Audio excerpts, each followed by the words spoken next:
Next question है the best promotional tool in marketing is. Marketing में सबसे अच्छा प्रचार उपकरण कौन सा है? Word of mouth publicity, self liquidating promotion, push promotion या फिर डीलर्स प्रमोशन मेथड।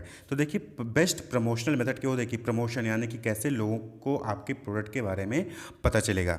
तो सबसे बेस्ट जो प्रमोशनल टूल माना जाता है वो माना जाता है वर्ड ऑफ माउथ पब्लिसिटी को, यानी कि वर्ड ऑफ माउथ कम्युनिकेशन। क्योंकि आप जो है टीवी पे जो दिखाया जा रहा है या फिर किसी और जगह पे आप कहीं देखते हैं तो उस पर उतना ट्रस्ट नहीं करेंगे, लेकिन अगर आपके दोस्त ने, आपके रिलेटिव ने, आपके जानने वाले ने आपको बताया कि यार ये प्रोडक्ट बहुत अच्छा है, आपको ये परचेज करना चाहिए, तो इसको हम वर्ड ऑफ माउथ कहते हैं और ये ज़्यादा इम्पैक्ट डालता है। तो वर्ड ऑफ माउथ पब्लिसिटी क्या है, वो बेस्ट प्रमोशनल टूल माना जाता है मार्केटिंग में।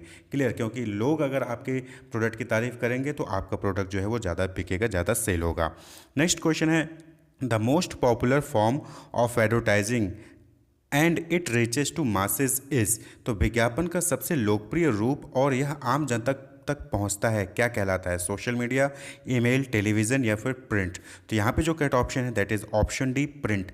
प्रिंट जो मीडिया होता है, जो न्यूज़पेपर हो गए, मैगजीन्स हो गए, ये जो है most popular form of advertising है और ये जो है मासेज यानी कि मैक्सिमम लोगों तक जो है पहुंचता है। आज के टाइम पे भी बहुत सारे ऐसे लोग हैं जो सोशल मीडिया प्लेटफॉर्म यूज़ नहीं करते हैं, लेकिन प्रिंट मीडिया वो ज़रूर यूज़ करते हैं, यानी कि न्यूज़पेपर, मैगजीन्स वो ज़रूर देखते होंगे। तो ऑप्शन डी जो है वो करेक्ट ऑप्शन हो जाएगा।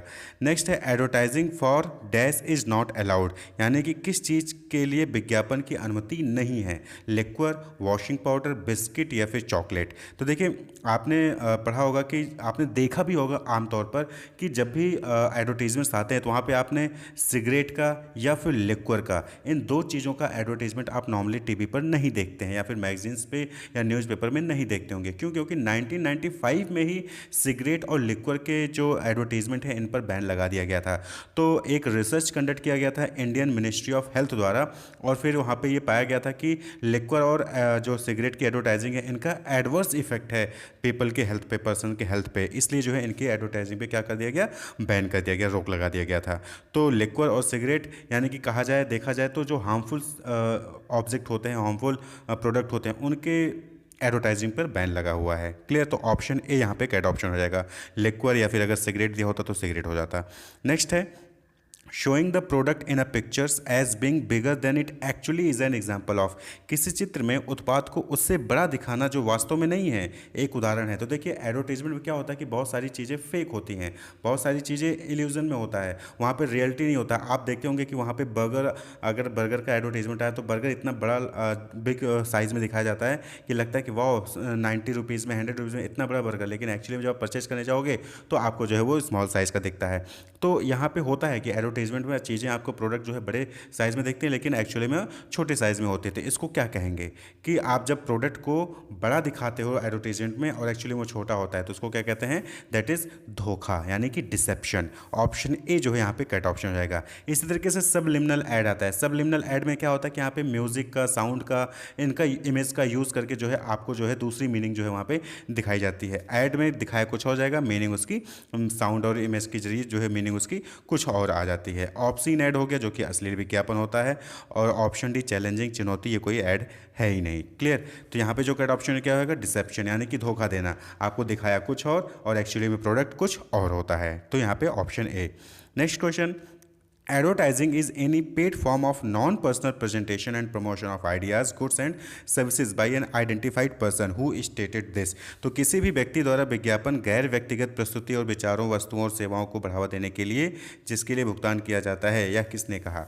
तो देखिए एडवर्टाइजमेंट का ये डिफिनीशन है। ये क्या है? एडवर्टाइजिंग का डिफिनीशन। और ये जो डेफिनेशन दिया गया था ये दिया गया था AMA द्वारा, यानी कि अमेरिकन मार्केटिंग एसोसिएशन द्वारा। यही डिफिनीशन कहीं कहीं पे आपको फिलिप कोटलर के नाम से भी दिख जाएगी, लेकिन ये अमेरिकन मार्केटिंग एसोसिएशन, यहाँ पे ऑप्शन डी जो है करेक्ट ऑप्शन होगा।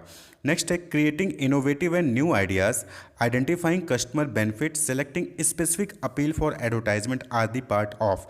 नवीन और नए विचार बनाना, ग्राहकों की पहचान करना, विज्ञापनों के लिए विशिष्ट अपीलों का चयन करना क्या कहलाता है? तो creating innovative and new ideas, identifying customer benefit कि कस्टमर को क्या बेनिफिट होगा, नए आइडियाज़ को डेवलप किया जा रहा है, स्पेसिफिक अपील को सेलेक्ट करना एडवर्टाइजमेंट के लिए, इसको क्या कहेंगे? यहाँ पे आप यहाँ पे देखेंगे तो आप यहाँ पे क्या कर रहे हो? प्लान कर रहे हो, यानी कि स्ट्रेटजी बना रहे हो। स्ट्रेटजी बना रहे हो कि एडवर्टाइजमेंट के लिए हम कौन सा नया आइडिया चूज़ कर सकते हैं, ठीक है, इनोवेटिव आइडिया आप डेवलप कर रहे हो, कस्टमर को क्या बेनिफिट मिलेगा उसको जो है आप आइडेंटिफाई कर रहे हो, स्पेसिफिक अपील यानी कि क्या अपील, इमोशनल अपील होगा, साइकोलॉजिकल अपील होगा, रेशनल अपील होगा, क्या अपील होगा आपका एडवर्टीजमेंट का, उसको आप जो है यहाँ पे सर्च कर रहे हो, सेलेक्ट कर रहे हो। तो ये क्या है, आप स्ट्रेटजी बना रहे हो कि एडवर्टीजमेंट कैसा होगा। तो यहाँ पे जो करेक्ट ऑप्शन क्या हो जाएगा, option A message strategy, message execution यानी कि आपने उसको जो है स्टार्ट कर दिया, जो भी आपने प्लान किया था उसको इंप्लीमेंट कर दिया। सेलेक्टिंग मीडिया में क्या हो जाता है यहाँ पे कि आप किस टाइम पे कौन सा मीडिया, कौन सा कितना रीच होगा, क्या उसका मीडिया व्हीकल होगा, इस सारी चीज़ों को जो है आप सेलेक्टिंग मीडिया में रखते हैं। तो यहाँ पे क्या हो रहा है, यहाँ पे आप स्ट्रेटजी बना रहे हो, यहाँ पे आप इनोवेटिव आइडिया को क्रिएट कर रहे हो, सेलेक्ट कर रहे हो, प्लानिंग कर रहे हो। तो ये मैसेज स्ट्रेटजी हो जाएगा। क्लियर, संदेश की रणनीति। नेक्स्ट क्वेश्चन है keeping consumers thinking about the product is the objective for which type of advertisement. उपभोक्ताओं को उत्पाद के बारे में सोचते रहने को प्रेरित करना किस प्रकार के विज्ञापन का उद्देश्य होता है। तो अलग अलग टाइप के जो है आप एडवर्टीजमेंट देखते होंगे। कुछ इन्फॉर्मेटिव एडवर्टीजमेंट होते हैं, जैसे कि नॉर्मली जो गवर्नमेंट एडवर्टीजमेंट दिखाती है वो आपको इन्फॉर्मेटिव एडवर्टीजमेंट होती है कि आपको टीकाकरण कराना चाहिए, हेलमेट पहन के चलना चाहिए, इन्फॉर्मेटिव टाइप का हो गया। साइकोलॉजिकल एडवर्टीजमेंट हो गया, मनोवैज्ञानिक विज्ञापन, रिमाइंडर एडवर्टीजमेंट और परसुएसिव एडवर्टीजमेंट। परसुएसिव एडवर्टीजमेंट का मतलब यहाँ पे क्या होता है कि यहाँ पे आपको प्रोडक्ट खरीदने के लिए जो है वहाँ पे परसुएट किया जाता है कि आप जाइए प्रोडक्ट को परचेज कर लीजिए। इस तरीके का एडवर्टीजमेंट वहाँ पे दिखाया जाता है। लेकिन यहाँ पे पूछा है कि उपभोक्ताओं को उत्पाद के बारे में सोचते रहने के लिए प्रेरित, यानी कि आप किसी भी चीज़ के बारे में कब जो है बार बार सोचेंगे।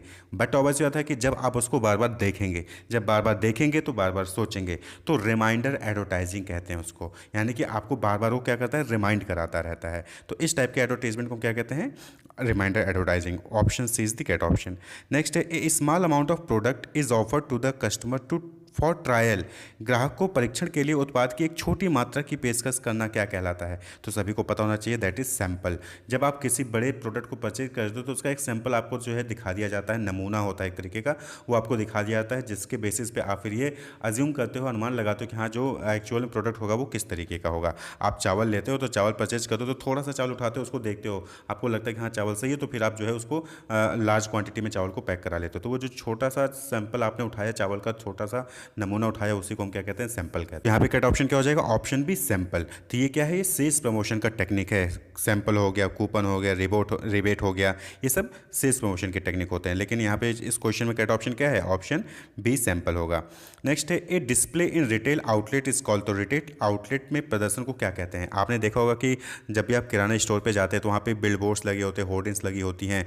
तो जब इस टाइप के बिलबोर्ड्स और होर्डिंग्स जो रिटेल स्टोर पे होता है, लगाया जाता है, तो उसको हम क्या कहते हैं, money based sale, self liquidating promotion, direct marketing या फिर पॉइंट ऑफ सेल प्रमोशन। तो इसको कहते हैं POS, point of sale promotion, यानी कि जहाँ पे कस्टमर प्रोडक्ट को परचेज करने जाता है, प्रोडक्ट को वहाँ पे एडवर्टीजमेंट हो रहा है, तो उसको हम क्या कहेंगे, पॉइंट ऑफ सेल प्रमोशन या पॉइंट ऑफ परचेज प्रमोशन भी कहा जाता है। पॉइंट ऑफ सेल रिटेलर के पॉइंट ऑफ व्यू से कह रहे हैं हम। पॉइंट ऑफ सेल यानी कि जहाँ पे हमारा प्रोडक्ट सेल होगा वहाँ पे एडवर्टीजमेंट करना, वहाँ पे प्रमोशन करना, पॉइंट ऑफ सेल प्रमोशन कहलाता है। Clear, option D is the correct option. Next है creating image of product in the mind of target group is called. तो आपने सभी ने पोजिशनिंग की डिफिनेशन पढ़ी होगी। तो पोजिशनिंग डिफिनेशन क्या होता है, पोजिशनिंग यानी कि अपनी एक पॉजिटिव इमेज क्रिएट करना कस्टमर के माइंड में, उसको हम क्या कहते हैं, पोजिशनिंग कहते हैं। तो creating image of product in the mind of target group is called positioning. Option B जो है वो यहाँ पे करेक्ट ऑप्शन हो जाएगा। क्लियर, मार्केटिंग सभी को पता है, identifying and satisfying the customer need and wants, profitably branding यानी कि जो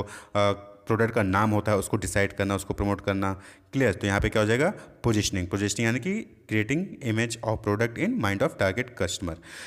नेक्स्ट क्वेश्चन है through newspaper any firm can reach literate customer only.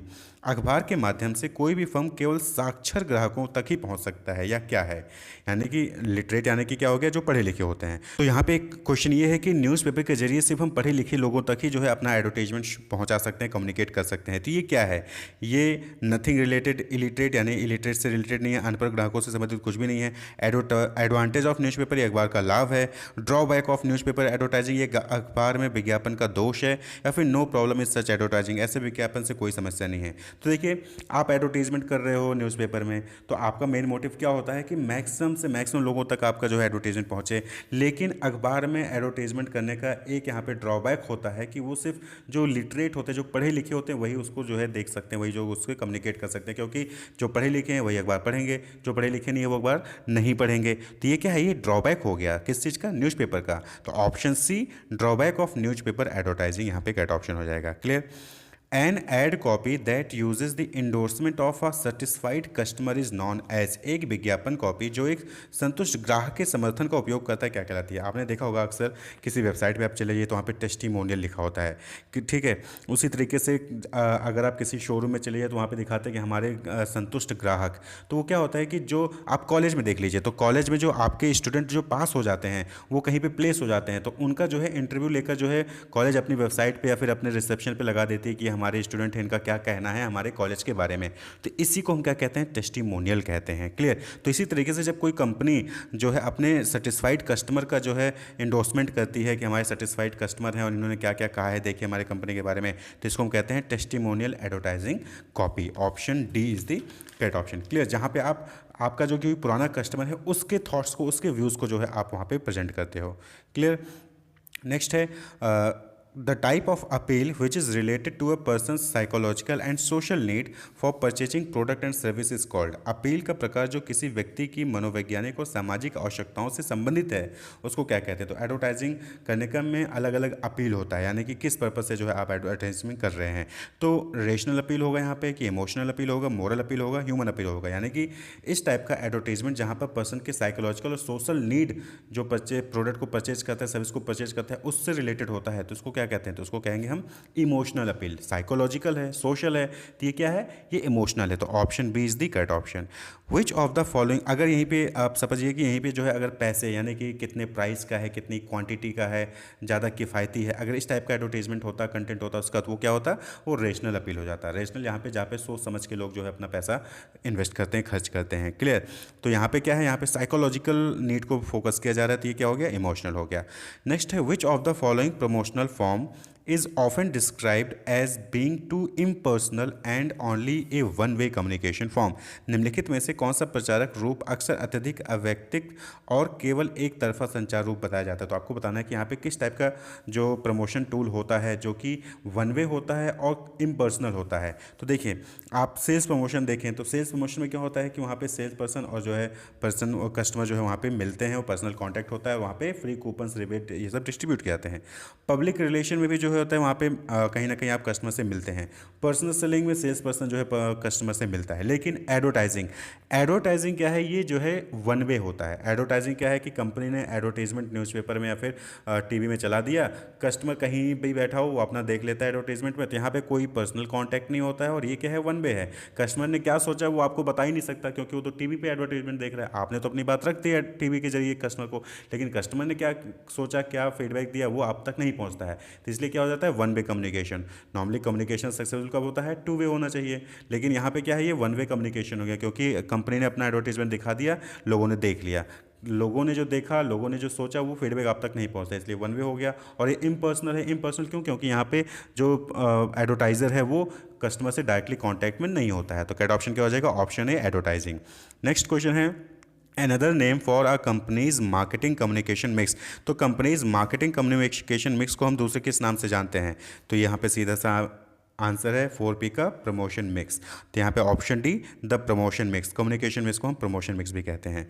IMC as presented in the text and in context with promotion stand for. तो IMC का full form बताना है, तो सभी को पता होना चाहिए कि IMC का मतलब होता है एकीकृत विपणन संचार, यानी कि इंटीग्रेटेड मार्केटिंग कम्युनिकेशन। आई से इंटीग्रेटेड, एम से मार्केटिंग और सी से communication. Option C is the correct option. Next है the promotion tool that may include coupons, contest, premiums and other mean of attracting consumer attention is best described as being which of the following.